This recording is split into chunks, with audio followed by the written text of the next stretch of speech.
Welcome in, everybody, to another episode of TNJ Sports Podcast. Drizzy's here. Tstalls. All right. And a little bit busy last week. So, first off, we got to get through some college football recaps of week one and week two. Get a restart, a refreshing scene on Louisville and Kentucky. Then we're going to move into week one of NFL review, our Mm. picks that we made, and discuss our records so far in college and NFL. And we're going to roll with that. So, first off, we'll start with I'll go ahead and recap Kentucky's first 2 weeks of the football season. Yeah. First week against Miami of Ohio. Uh, First half started sluggish, went into halftime 13-10 lead. Came out in the second half, definitely turned it on a little bit, ended up winning 37-13, I believe. Felt pretty good, felt like pretty good in the pass game. Wide receivers were making plays. Um, Between freshman Dane Key and freshman Barry and Brown. In the kickoff return touchdown, I think it's the first special teams kickoff return touchdown since Stoops has been there. So all in all, Miami of Ohio game was good, a good start up to the season. Turned into a top 20 matchup with Florida in week two, coming off of Florida's win over number seven Utah in week one. So Kentucky went down to the swamp. Defense, I think, is a step above a lot of people at the moment. Um, they were able to control Anthony Richardson, who was heralded from the next Cam Newton, Tim Tebow, Vince Young, all week long. Every national media Hmm. called us soft to this, that, and the other.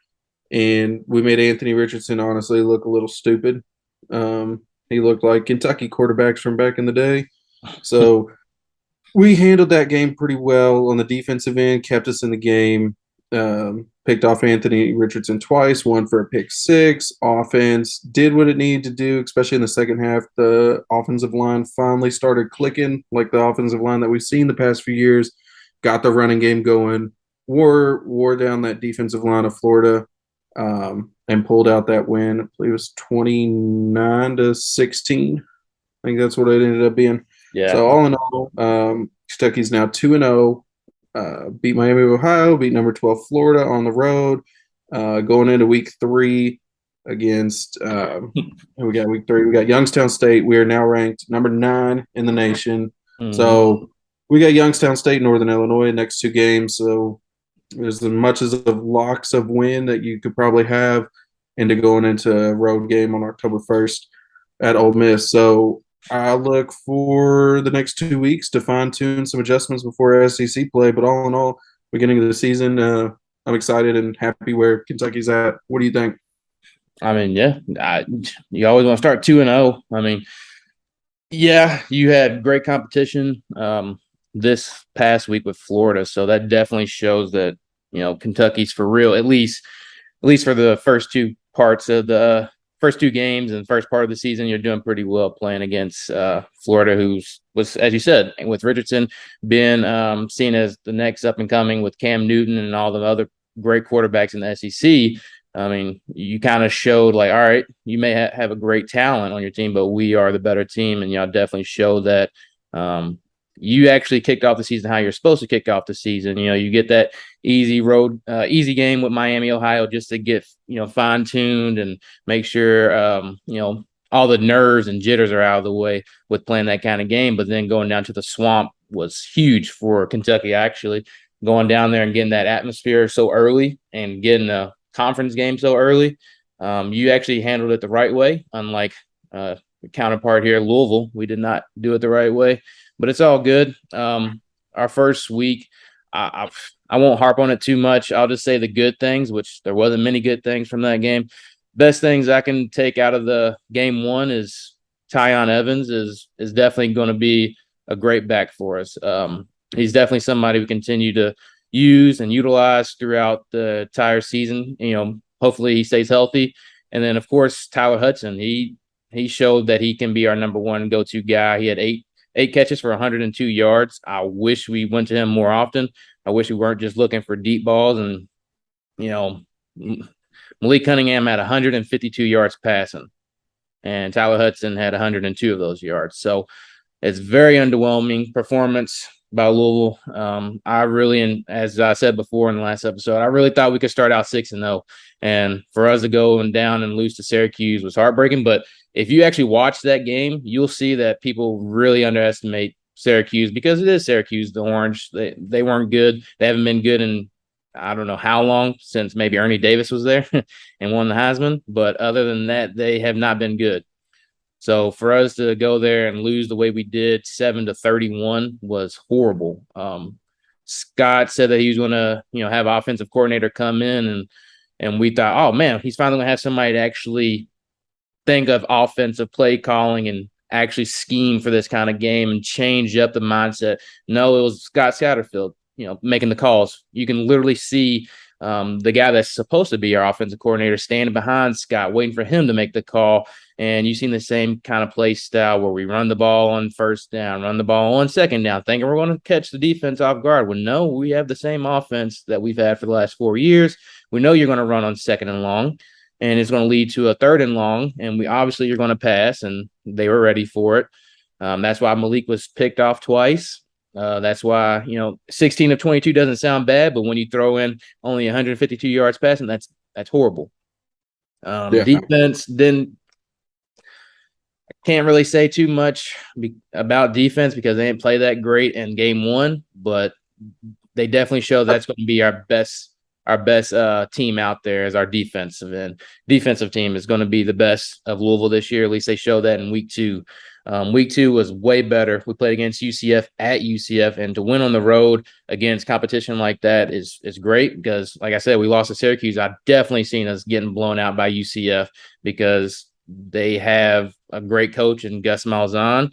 They have Plumlee, who did play for Ole Miss, and then sat out a couple years, and now he's refreshed. He's got to see the game at a different perspective by being on the sidelines. Now he actually go out there and ball, and he did ball for a little bit, but Louisville shut that down. We had actually 10 drive stops back to back to back, and I think that was the first time since like 2014 that Louisville has done anything like that defensively.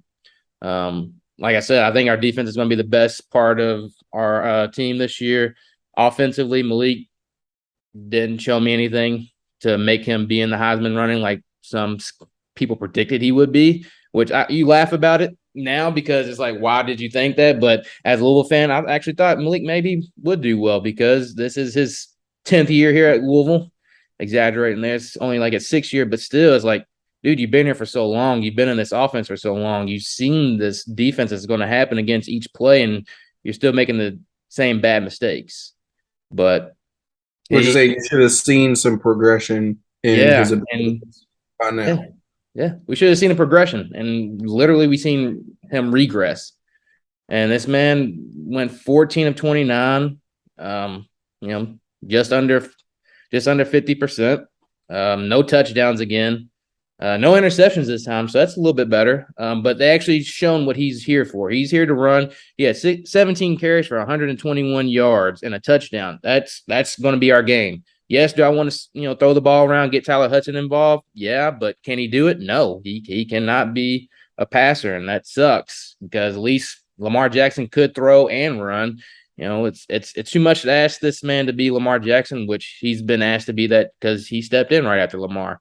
So I won't expect that from him anymore. Only thing I'm expecting now from Louisville is to utilize that quarterback power run, using a lot of jet sweeps to get him out and just doing a lot of RPOs and kind of X out that P because I don't really want to see him pass the ball that much anymore. Unless it's a quick out to Hudson or getting the ball on Amari Huggins Bruce because he's quick and fast. That's the only time I really want to see it.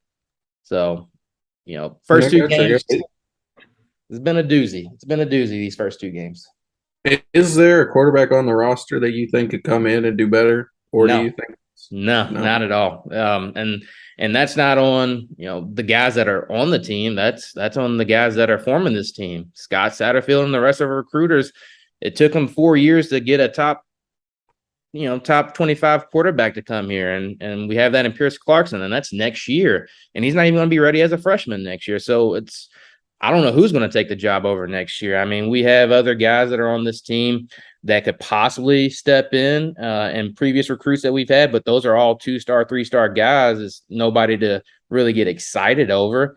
At least the way they make it seem like, Caleb Johnson, he was a big time recruit out of Alabama, but they haven't talked much about him. And Evan Conley, who's a junior this year, he's been on the team for as long as Malik Cunningham, pretty much. He's not even number 2 anymore. I think he's 3 or 4. Brock Doman is our number 2 guy, and I don't even know who Brock Doman is. I didn't even know he was on our team until this year. I'm not gonna lie, I've never heard that name in my life.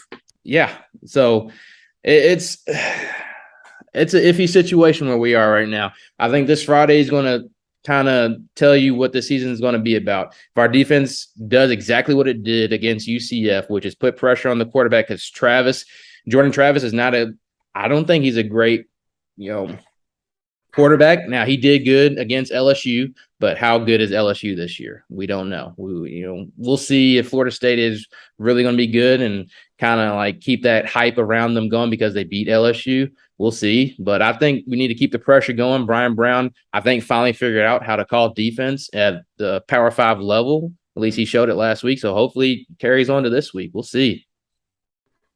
Yeah, you definitely had to see about that. I mean, we were talking earlier, with your running back commit, it was what, top 20 in the ESPN Yeah. ranking?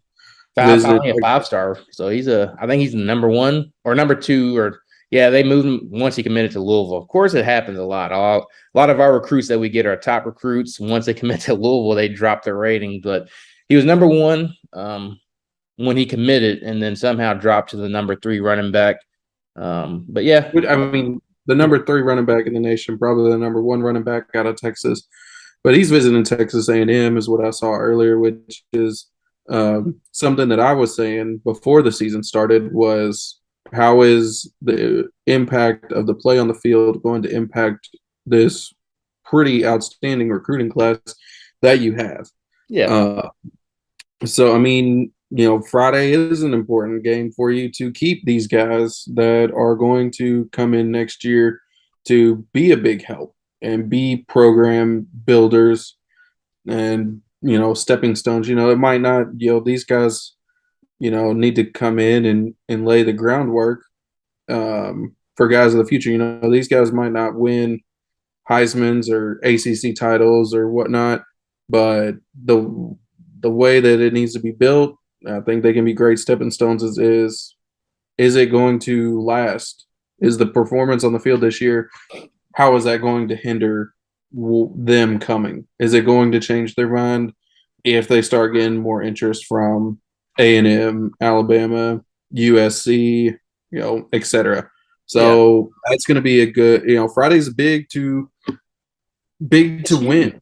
It's huge. It's It's a Friday prom night game. It's a prom night game. We're like, again, 2 weeks in a row. This is why I think the recruiting aspect won't it.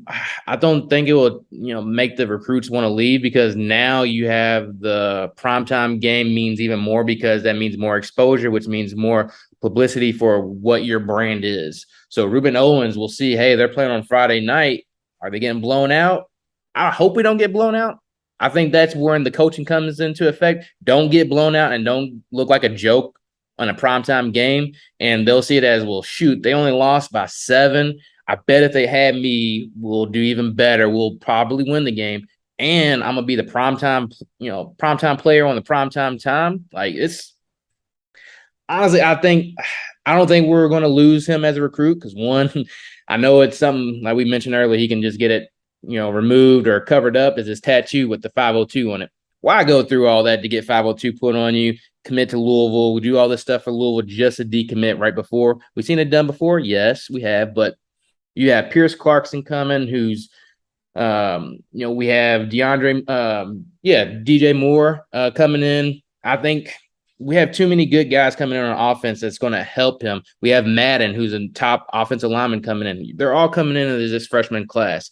So I think they'll at least give us 2 years, because that freshman year, he's definitely going to see the field, as you can tell with our roster right now. Next year, we're going to have kind of nobody, but these guys. So they're going to get pushed out there. So I think they're going to take in this first year experience with is Scott developing me? Am I getting my brand out there? Am I going to get hurt and not be able to make it to the next level because I'm playing for Louisville and getting put in bad, positions because of the coach? Or am I going to get, exposure and Texas A&M is going to have to come back with me with a bigger bag? Because I think that's all it is. Texas A&M is just throwing the bag.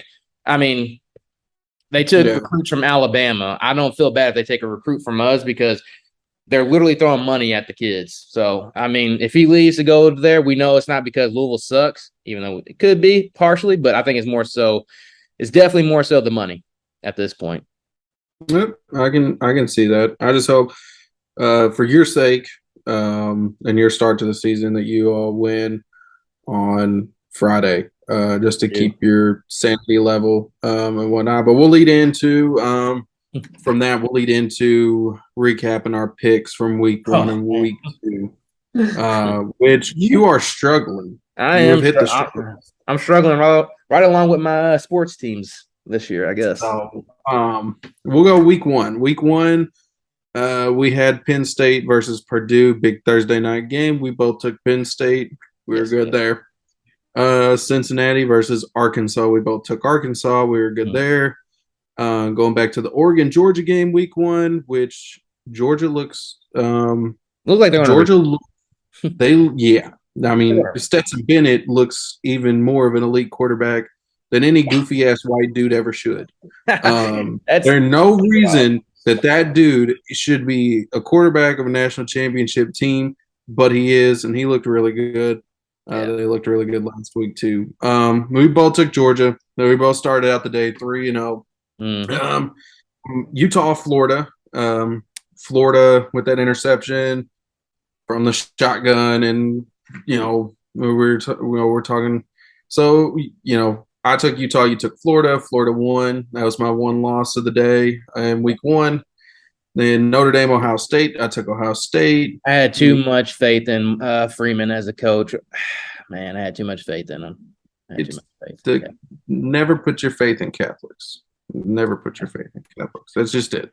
And I'm Catholic. And then ended it off on the Sunday game, Florida State versus LSU. I took Florida State. You took LSU. So going out of week 1, they were Jordan led the way 5-1. You were 4-2. Not shabby. Not too bad. Both batting over 500. So that's into week 1. Week 2, only 5 games on the slate this week. We both took UCF. I'm glad I was wrong. You're glad you're wrong. Your defense showed up. That was promising. You got one side of the ball showing up to play, so that's good. Yeah. Alabama versus Texas. We both took Bama. They barely squeaked it out. Great game. I wish it went the other way. I wish Texas would have won because I kind of want to see the hype around Texas and Alabama again for next. I think that built the hype regardless because it was 20-19. So I can't wait for them to be in the SEC.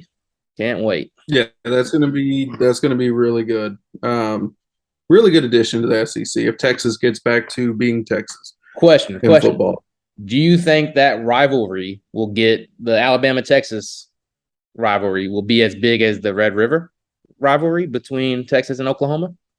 I know there's too much history, but Texas and Alabama met in the college football championship a few years back, 2009? That was a huge game. Now they're going to be playing in the same conference. I think it can get pretty big. Overall, in terms of history, the Red River rivalry will always probably be number 1. Yeah. We've got to see how Brent Venables does at Oklahoma, and then what Steve Sarkisian produces or still continues to do at Texas. They seem to be on the come up. They've got Arch Manning committed. Yeah. Quinn Ewers looked really good before he got injured. Yeah. And then they still had the backup stay in the game, keep them in the game. So, I mean, if Texas can return to Texas with Vince Young, obviously if Alabama stays the same, that could be a really good rivalry going forward. Yeah. But we also got to see if the SEC does away with conference East and West divisions. Yeah. That's because honestly, Alabama will move to the East in that alignment. I think Alabama and Auburn would be moving to the East in that alignment if they kept it East and West. So But We'll get see. back on. We'll get back on track. Yep, These yep, picks: South Carolina, Arkansas. We both took Arkansas. So yep. right now, middle of the day, we're sitting pretty good, both at 2-1. Mm-hmm. Um, then you hit the struggle bus again. We got Tennessee, Pittsburgh. I took Tennessee. You took Pittsburgh. Way too much faith in those ACC schools. Um, and Tennessee squeaked it out in overtime. And hmm then Kentucky, Florida. You took Florida, and of course, I took Kentucky. I finished out the week 4-1, and you finished out 2-3. So right now, through 2 weeks, Jordan is sitting at 9-2 overall, and you were at 6-5. So All right, I'm above 500. you're still above 500. We'll Yes, see sir. what we got going on this week. Week three, Uh, baby. This is I think week three is a big week for every school because no matter who you're playing, week three, week one is that jitters game. That's how I always thought when I played. Week one was my jitter game. Like I'm playing an easy team, but hey, this is where all that preseason camp work went into effect. Like, all right, I know exactly what I'm doing on this play. Now let's go out and do it. Week two is like, man, this is second nature. I got this. I got this. I got this. Week three is like, I think this is where everything kicks in. It's like you know what you're doing. Now you're just throwing in different schemes. You're throwing in different wrinkles on offense, defense. You kind of know what you got on defense. You know what you got on offense. Now it's one, stay healthy, but two, go out there and show the world what you're about. So that's that why I and say for figuring Florida State, Louisville. Yeah, figuring out, you've got an idea of who you might be, who you are. Now Mm-hmm. it's time to fix some wrinkles, fix some, iron out some issues from the first 2 weeks of the season, Mm-hmm. um, and then roll with it for the rest of the year. So, big week three. Got What you quite a few got? What games you in week picking? three What here. you picking? So let's go with first one Friday night, Florida State, Louisville. Um, I got Florida State. You You rolling know with the I've got the Cards this week, Ville. or you got I them? got the Ville. You're I not got the picking Ville. against them again? Yeah, man, I can't go against them. I went against them two times in a row. I'm going with them now. So, Mhm. I got you. I got you. Next, we got Georgia versus mm-hmm. South Carolina. I'm rolling with Georgia. There's I'm not picking against Georgia the whole year, and that Yeah. includes when Kentucky plays Georgia, unless something happens, Yeah. because they look damn good. Who you got? Oh, you already know. I got Georgia. I got the Georgia. dogs. So, I mean, that's on the road, South Carolina. That's a nice stadium, cool atmosphere.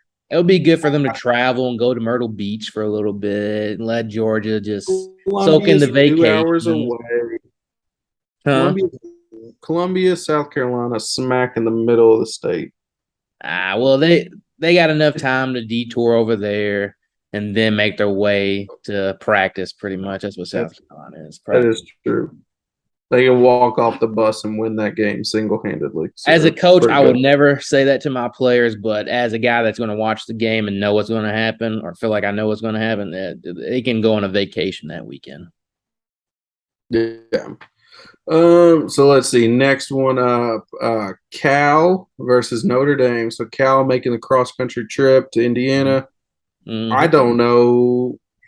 At first I've got down Notre Dame. Yeah. I don't know anymore. I've got it down, so I'm gonna roll with it. I mean, that's what I'm gonna roll with. What do you No think? coach has started 0-3 in Notre Dame history until Morgan Freeman. Well, Morgan Freeman. Wow. Until Freeman, Marcus Freeman. So I don't think any coach is going to go 0-4 in Notre Dame history and keep their job. So Freeman's going to have to win regardless, or he's not going to be the coach anymore. So I think Notre Yeah. Dame's going to bounce back on track here. All right, we got Notre Dame. All right, so right now we've got those 3 games picked. We got 4 more to go. There seem like some pretty good games going on Yeah. across the land this week. Penn State, Auburn at Auburn. Pin. Great game last year between those two up in Happy Valley. Mm-hmm. I'm going to go with the Nittany Lions. I honestly haven't seen Auburn this year, Yeah. but nothing from last year impressed me enough that I think it's changed enough for this year. Penn State has looked pretty decent. I did watch them against Purdue in the first week of the season, so I'm Mm-hmm. gonna roll with the Lions. Who you got? I'm rolling right with you, man. Looks like we're picking the exact same teams except for so far we picked the same Except exact teams except so for far, pick the same. Except I we'll see. If yeah, I might have to change it up next time with Louisville if they start showing me a little something. That defense looked good second half. yeah, it looked good. Um, It looked good. really good. So we got a top 25 matchup next. BYU at Oregon. Mm, BYU's pretty good. they look Only good. time I seen Oregon was when they got smacked by Georgia, and I don't trust Bo Nix at all. So I'm going to roll with BYU, especially after they came off um, another win. They just beat top 10 Baylor last Mm. weekend at home. So battle tested, and I think they're going to take the Cougars are going to take that one. Who you got? Well, like you said, my friend, you don't trust a Catholic and you don't cross a Mormon. So I'm going BYU. BYU. I got you. Yeah. Gotcha. All right. So next up, we got two SEC teams looking to figure some stuff out. Mississippi State, LSU. Figure a good old West matchup might be good to throw some picks at. Hmm. I've never cared for Brian Kelly one bit. Uh, I Yeah. don't think that's going to change anytime soon, and I don't think he's going to turn LSU around that quick. I'm going to go with Mike Leach and the Bulldogs, Mississippi State at LSU. Who you rolling with? You you really don't like them Catholics, do you? I'm There's something about them Catholics that just rubbed me the wrong way. I'm going with the Bulldogs. It's not anything against Brian Kelly, but I just haven't seen anything from LSU. I'm gonna go Mississippi as well. So Will go, Rogers is also pretty good. So, I mean, yeah. um, I haven't seen either of they those got to. teams play much other than LSU, and I that's know. I know Will Rogers from last year. hmm Um, I mean, he's top tier in top half of the SEC quarterback rankings. So both with the Bulldogs there, and then final one, we got the Miami Hurricanes on the road at Texas A&M after A&M suffered an embarrassing loss to Appalachian State. Was that at home? Right? yeah. Yeah. Yeah. Again, that App, shouldn't happen. App State is just ruining people when it comes to getting paid to go somewhere. They get paid to go to Michigan a couple years ago and left out with a dub, and now they're looking to continue their role here with taking one at Texas A&M. So Yeah, yeah, I don't, yeah, I'm going with the Hurricanes. I just think Van Dyke, really decent quarterback. A&M needs to come out and prove something. I think it's actually going to be a pretty good game. So at that point, who you got? You going with Hurricanes? You going with A&M? I'm sticking to the ACC. So I got faith in my ACC counterparts here. So I think they're going to actually do pretty well. I know Texas A&M is going to give their all. It's at Texas A&M, so it's definitely going to be a hard game. But this is a gimme game. Honestly, you can go either way, flip a coin because Texas A&M probably has a lot of emotions going into this game with losing to Appalachian State, and then now you got Miami, who didn't they barely squeak by this week? I can't remember. I don't. I don't. I'll I look. thought one pretty good single. Let's see here. Let's see. They won 30-7. At Southern Miss, I give them that, I guess. But that's what it was. I was watching the game and they struggled. They were struggling pretty bad in that first half. It was only 7-10 going into halftime, and then third quarter came around and they woke up and got two touchdowns in the third quarter, and then capped it off with six more points in the fourth. But I think Miami, I think Miami has something this year. Texas A&M bought theirs. They didn't really coach theirs, so I'm going Miami. Yeah. So okay. So all of our games we picked the same except for Florida State and Louisville. So Mm-hmm. we'll see what goes on starting Friday and into Either we're gonna Saturday. finish the same, or I'm gonna be undefeated, and you're gonna have one loss. That's what I'm going for. I'm going for One of us undefeated. is going, either under one of us is going undefeated if all these picks pan out. Yeah. So you need it more than I do, but I'm just saying. What does Uh, Kentucky have this week again? What high school is it? Youngstown State. Youngstown High School. Gotcha. We'll make our little tune-ups.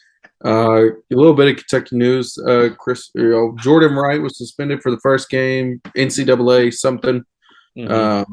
Um, he came back, made some plays in that Florida game. Chris Rodriguez is going to be back for the Ole Miss game on October 1st. So we'll get our number one running back in a couple weeks. So he missed the first 4 games of the season. Honestly, totally fine. He comes in fresh, 4th game of the season, and only has to play what 8 games and whatnot. So Yeah. we'll let's see what goes down for the rest of the week. Anything you want to add before we head out with college today? Yeah. I mean, other than your update for your team, update for Louisville roster, not a good update by any means. We lost our senior defensive tackle transfer from Arizona State, Jermaine Louisville. I believe he hurt his knee. Yeah, I believe he hurt his knee, so he's out for the whole year, which is a huge blow because he was seen as one of our top defensive linemen this year, and he's a senior. I believe he gets the gray shirt this year, but he was also hurt last year at Arizona State. But again, these kids get COVID year, gray year, yellow, blue, green years, so he may be here for 2 more years, which is good. Well, somebody to look forward to seeing next year. Hopefully, he comes back healthy. Hopefully, he has a good recovery process. But other than that, keys to the game this week for me, I think, is like I mentioned earlier, stick to the run game, getting Malik engaged in doing RPOs and making sure we're doing quick hits to our receivers. I'm tired of these long developing play action passes because it's not working. Our guys are quick, but they're more so give me the ball in space and let me, get a couple yards. I think if we develop a drive methodically, like just quick hits, run here, quick hit, run here, I think it will be a lot better than just what Scott's been doing these last, couple years. So I'm hoping he If learns what to do. anything, just stop running on 2nd and long, I please. think I think every coach has maybe texted him or emailed him and said, "Coach, stop running on 2nd and long. It doesn't work. Every defense knows you're going to do it." So Honestly, if I was the AD, I told him if he runs on 2nd and long one more time this season, his ass is canned. every time So he runs on 2nd and long for the rest of the year, I'll take $1 million out of his contract. How about that? I would tell him that as the AD. Every he run don't on have that second many down is million. $1 million. Huh? He'd be out of. He'd have 1 game. He'd be out of a paycheck. He'd be owing y'all money. He ain't making that Exactly. much. That's why I'll make it that harsh. Because I don't want to see I don't want to see a run on 2nd and long again. Oh man. It's we'll get into NFL on the next one. But Yeah. just know I am not happy with the offense that I seen last night of the Broncos. I'll leave it at Yeah. that. I think week 1 of NFL for us picks wise was awful. Yeah. Fantasy wise, equally as awful for us in our T&J Sports Podcast Fantasy League. And Oh they both started yeah. 0-1. Yeah, so we'll get into NFL on the next go round. Last keys to the game for Kentucky this week, obviously Youngstown State. Not, this is what I want to see happening. I want to see the offensive line to continue to produce like they were in the second half, controlling that line of scrimmage, equaling out that run and pass game a little bit. And honestly, I want to see the backup quarterback in the game in the second half. I Mm-hmm. want to see, I want to see a lot of points put on the board.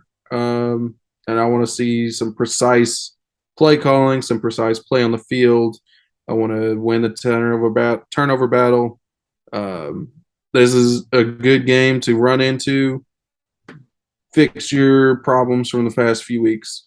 Let's Yep. iron those out, get into Northern Illinois next week, and then iron them out again and prep. So all Mm-hmm. now is just these next 2 games, SEC prep work. Throw in a little wrinkle here, wrinkle there of what you want to add into a game situation Mm-hmm. um, and whatnot. So yeah, that That's is if it. that's all. I want to take another shot of Angels envy this week, so I need my Cardinals to ball out Friday night. I know, I know. We'll throw that video back up there. If y'all haven't seen it, go check it out. Tyrone took his first Angels envy shot of the season with the Louisville win over UCF last Friday. Hopefully, he gets another one this week Yeah. for his sake. I don't And condone getting drunk, but dang, I want to get a buzz going, Louisville. Let's get it going. Yeah, let's get it going. All right. So, if you don't have anything else to add, I am good for this week on college. Once again, Drizzy signing out with his 9-2 record through week 2. Tstalls signing out. I'll bounce back before the season's over with. All right, Mr. 6 and 5. We'll see y'all next. We'll be discussing NFL. Thanks, guys.